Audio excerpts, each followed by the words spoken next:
আসসালামু আলাইকুম এভরিওয়ান, সবাই কেমন আছেন? আমি আজকে আপনাদের সাথে শেয়ার করব আমি কিভাবে ইলিশ মাছের মাথা দিয়ে কচু শাক রান্না করি। আমি এখানে আগে থেকে কচু শাকগুলো ধুয়ে বেছে নিয়েছি। এবার এর মধ্যে হাফ চামচ পরিমাণ লবণ দিয়ে আমি এটাকে সিদ্ধ করে নিব। আমি এখানে কোনো পানি ব্যবহার করব না, পানি ছাড়াই ঢাকনা দিয়ে সিদ্ধ করে নিব। যেহেতু কচু শাক থেকেই পানি বের হয়, তাই ওই পানিতেই কচু শাকটা সিদ্ধ হয়ে যাবে।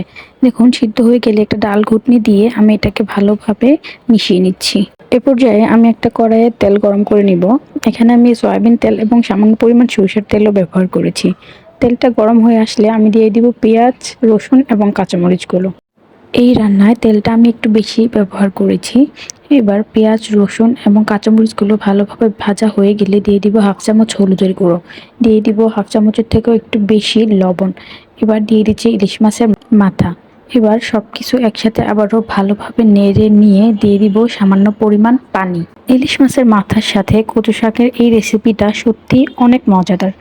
এবার ঢাকনা দিয়ে ঢেকে পানি শুকিয়ে আসা পর্যন্ত রান্না করে নিচ্ছি। পানি শুকিয়ে আসলে দিয়ে দিচ্ছি আমি কচু শাক। কচু শাকটা দিয়ে আবারও নেড়ে নিব।